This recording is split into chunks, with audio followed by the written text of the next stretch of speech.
Polls are about to close in Guatemala for runoff presidential elections as voter turnout has remained low.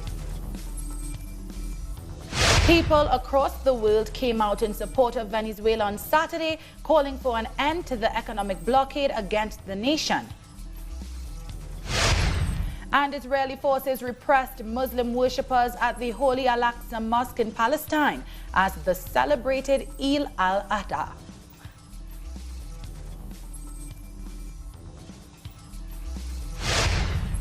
From the headquarters of Telesur English in Quito, Ecuador, this is From the South. I am Doris Polo.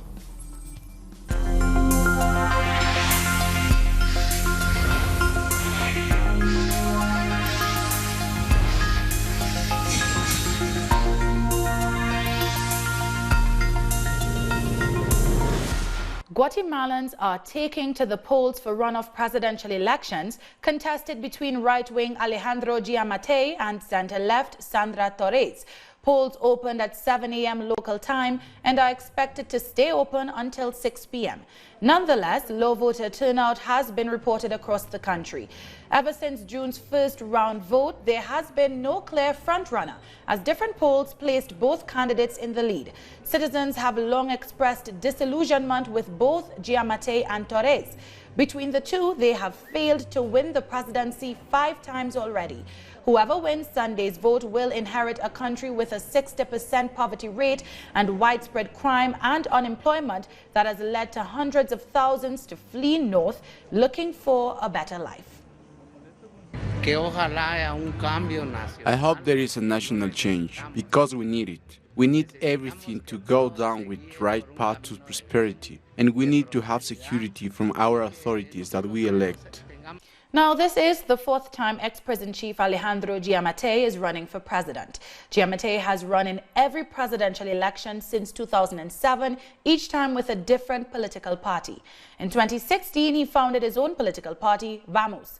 Some of his talking points includes tackling unemployment. Giammattei says he will create an economic wall of prosperity to halt migration by attracting economic investment in Guatemala.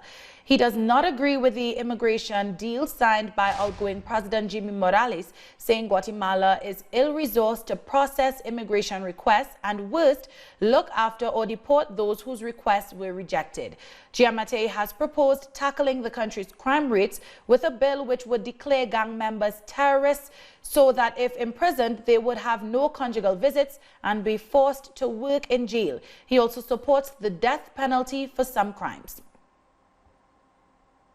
Meanwhile, former First Lady and center-left candidate Sandra Torres is running for the 3rd time under the Social Democratic Political Party UNI, National Unity of Hope. Torres was married to Álvaro Colom, who governed Guatemala from 2008 to 2012 and who is currently under investigation for alleged fraud. Torres and her party are both under investigation for illegal campaign financing in the last election, which she has denied. She hopes to tackle a number of Guatemala's issues, including fighting corruption. Both candidates have vowed to fight corruption without foreign interference. This is an apparent allusion to the International Commission Against Impunity in Guatemala that charged President Otto Perez in 2015 and investigated his successor, Jimmy Morales. She also wants to tackle unemployment. Torres wants to use welfare schemes to alleviate poverty by investing in poorer communities. And as well, national security. The former First Lady wants to put the army on the streets to fight gangs and have prison reform. And also social programs. Torres wants to improve healthcare and education once she's elected.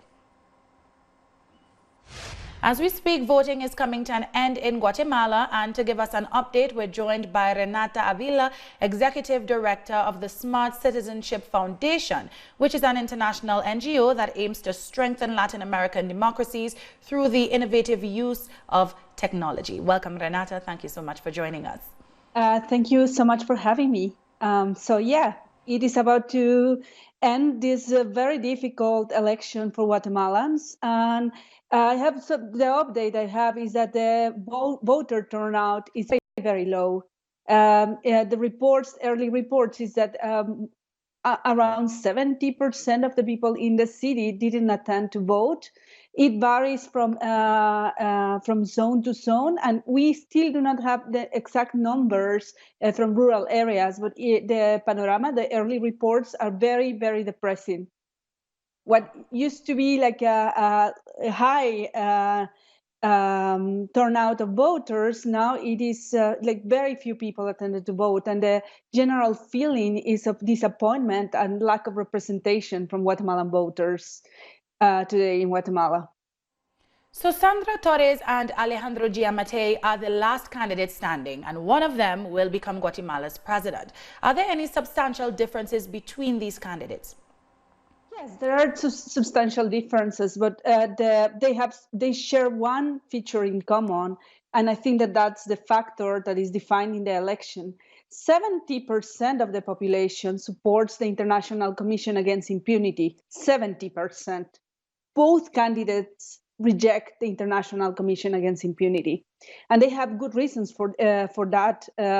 Their backers, their financiers, and even relatives from them are under investigation by the commission. The ex-husband, the former husband of Sandra Torres, is awaiting trial for corruption.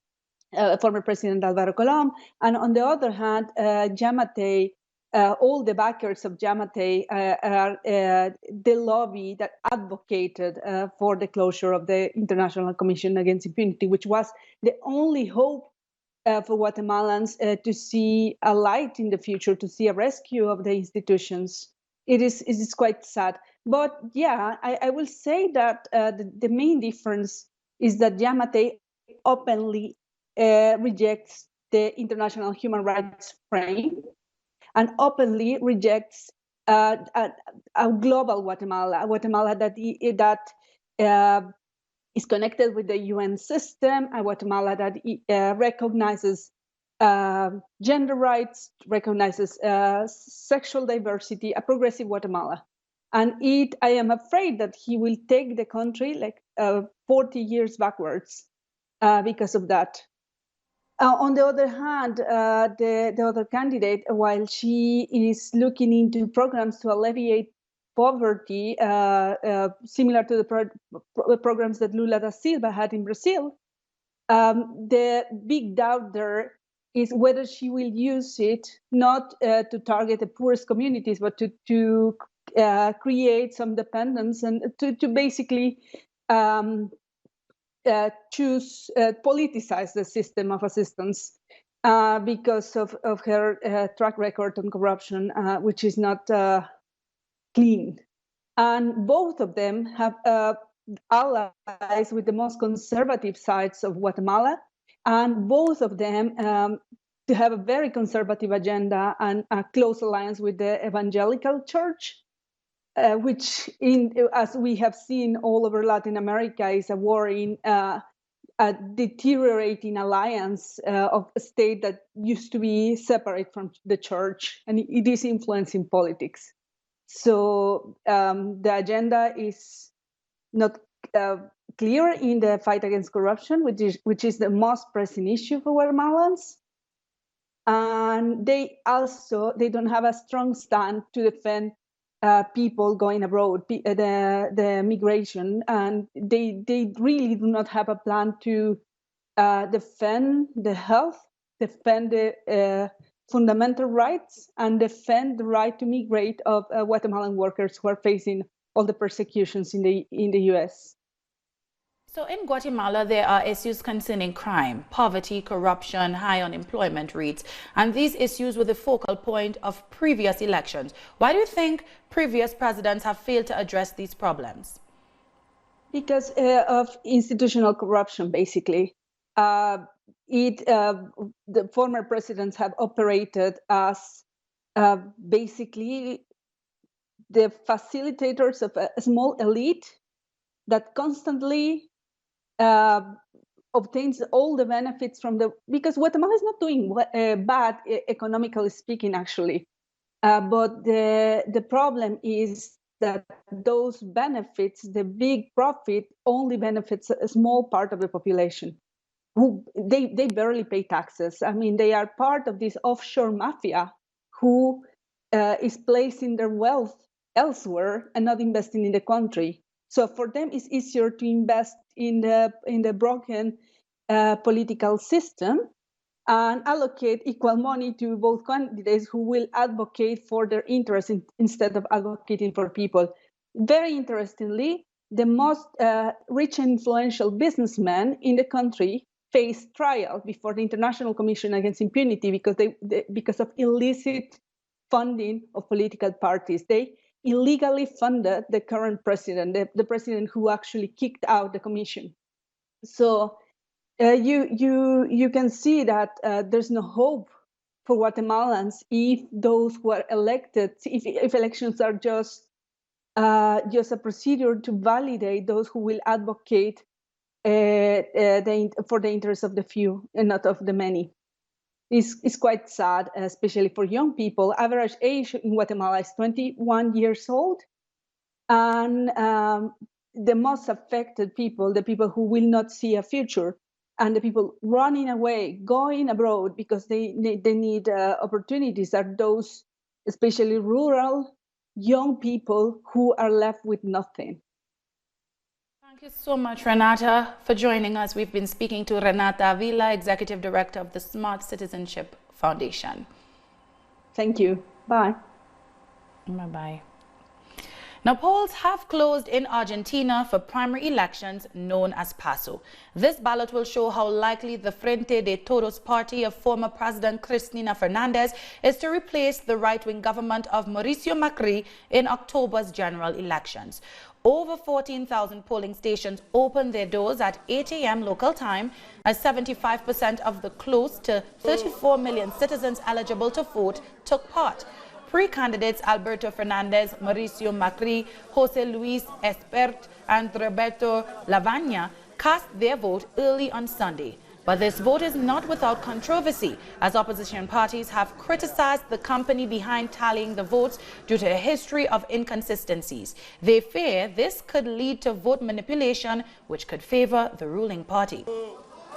The government has done everything necessary to raise doubts about the data transfer system. There is a lot of concern about the company, Smartmatic, which has a horrible record. Earlier in the day, former president and current vice presidential candidate Cristina Fernandez cast her ballot. She is running alongside Alberto Fernandez. Together, they have proposed to cut back on President Mauricio Macri's austerity measures and to renegotiate a recent deal made with the IMF, which has led to ballooning inflation, mass layoffs, and increasing poverty rates. Shifting gears now, across the world, people showed support for Venezuela's right to sovereignty and self-determination under the slogan, "No More Trump." In the Venezuelan capital, thousands of government supporters marched to reject the criminal economic blockade the U.S. recently imposed on the South American country. On Saturday, crowds gathered to show their strength against the most recent unilateral attacks from the United States government. We are going to have repercussions from these sanctions, but here is a people that is going to work and produce so that the blockade doesn't hit us like they think it will. As much as they want to bring us down, we are a people ready to defend ourselves against that blockade. The total blockade banned the Bolivarian nation from accessing its assets held within U.S. territory. In the midst of this new panorama, the crowds that rallied expressed their rejection to Donald Trump and his decision with which he intends to deepen the siege on Venezuela's economy. We are going to overcome this conventional and non-conventional warfare that they have unleashed on us. We will win no matter what, with the support and spiritual strength of the Venezuelan people. So the Trump government has to understand who they are up against. Speaking to the crowds, President Nicolás Maduro condemned the Venezuelan opposition for their involvement with Washington to worsen the attacks. He also called on civil society to break imperialist binds. We have to say it. These attacks against our economy, our finances, our trade, food and medicine, all of this is evil. But this evil has been requested and supported by this bandit, this worm, this traitor to his homeland called Juan Guaidó. Over the past few weeks, the streets of Venezuela have witnessed calls of anti-imperialist demonstration. According to polls, 86.5% of the population disagrees with the interventionist policies of the U.S. This is one of the weekly marches we hold to condemn the intervention attempts of the Trump administration. They are nothing but a pack of coyotes who want to invade Venezuela and take our natural resources. As these demonstrations took place, millions of signatures were being collected for a document that will be sent to the United Nations of these unilateral actions. In Brazil, indigenous women have gathered in the capital for an upcoming protest. We'll tell you why when we come back.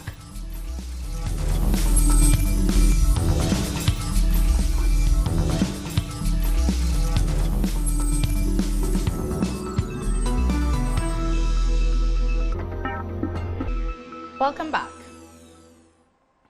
Indigenous women from across Brazil have arrived in the capital for a series of rallies against far-right President Jair Bolsonaro's indigenous rights and environmental policies. Tents have been set up ahead of the first ever March of the Indigenous Women in Brasilia, set for Tuesday.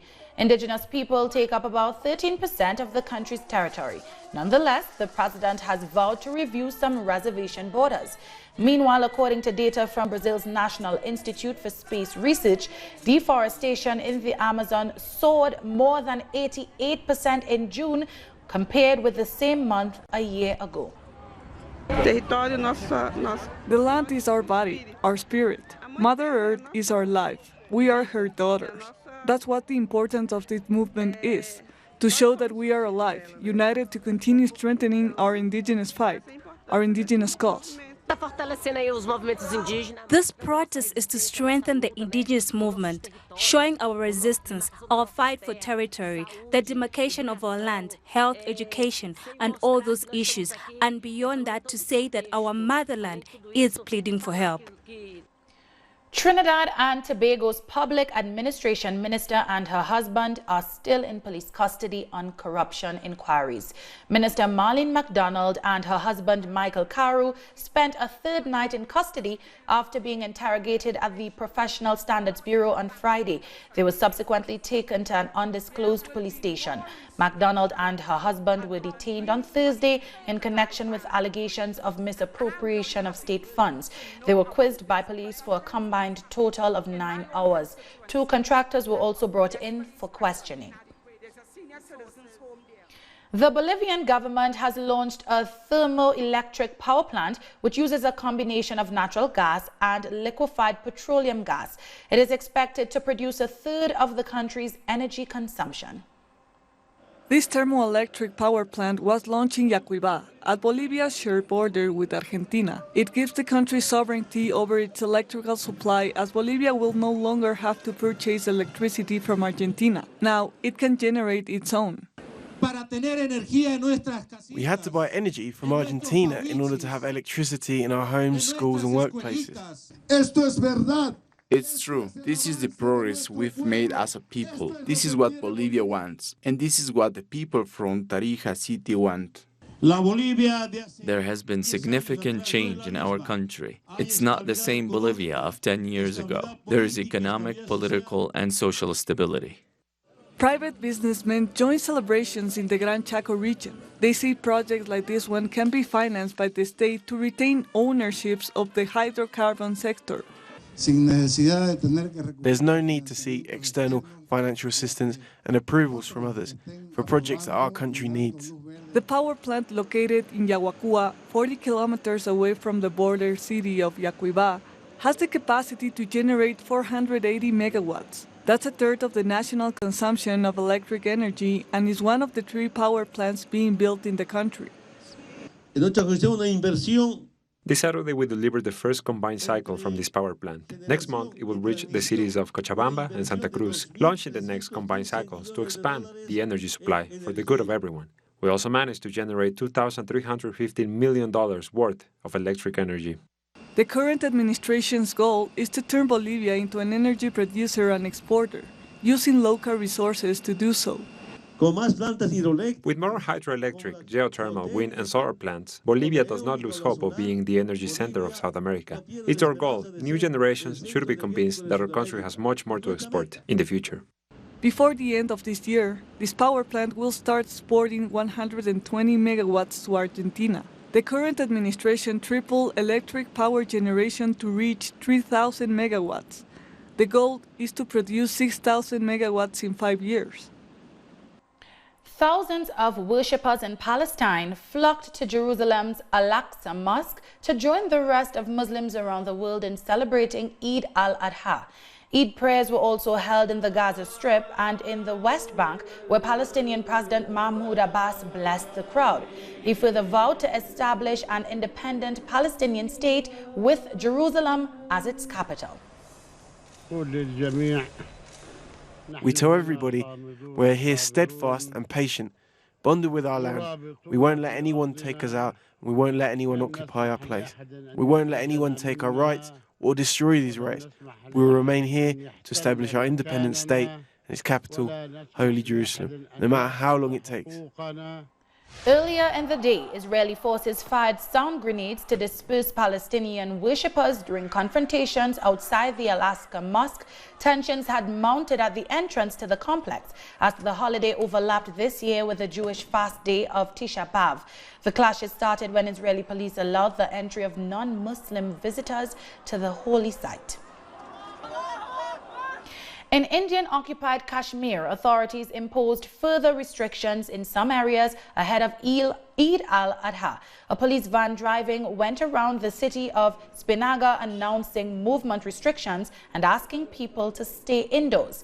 Police checkpoints have also been placed on some roads leading to the old quarter of the city, a traditional place for protest, and some streets in central Srinagar. Officials are debating on how to handle Monday's festival, one of the most important dates of the Islamic calendar, which sees thousands crowd major mosques across the world. And the government of National Accord of Libya has accepted an offer by the United Nations for a ceasefire during Eid. According to a statement by the GNA in Tripoli, the temporary halt in fighting would include ground battles as well as air attacks. However, the Libyan National Army, led by General Khalifa Haftar, has not responded to the UN's call for a ceasefire.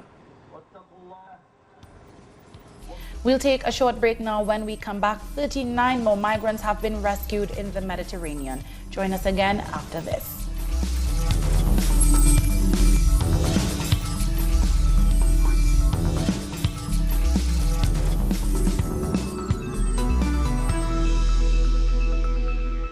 Welcome back. The Spanish rescue ship Open Arms has picked up another 39 migrants in the Mediterranean Sea after 9 days stranded without finding a port to disembark.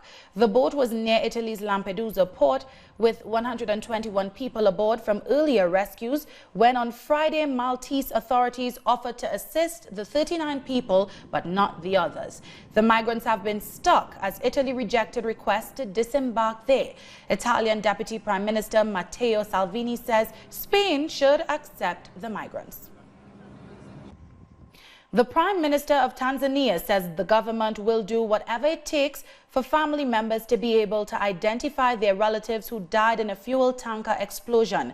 3 days of national mourning has been declared for the 71 people who were killed in the blast. At least 70 people were also injured. On Saturday, a fuel tanker which had overturned on a major roadway exploded as crowds rushed to siphon petrol. Taxi drivers and motorbike drivers were mainly among the dead. We have enough doctors and other DNA specialists, so our team will make sure they do have whatever it takes for family members to be able to identify their relatives and take them for burials. We are adding more time to allow all those who lost their loved ones to identify the bodies, and in case that fails, then we will help them with DNA tests. In northwestern Nigeria, at least 7 people have been killed in an army attack at an army base. Islamic State fighters from the West Africa province launched a strike at a base in the town of Gombo, killing 2 soldiers. More military troops have been deployed to the area. At least 50 people have died due to a landslide caused by heavy rains in India. According to authorities, 11 bodies have been recovered so far. Over 160,000 people are in relief camps as a result of the seasonal monsoon rains. Rescue teams are, however, worried that rescue operations would be disrupted by thunderstorms and rainfall.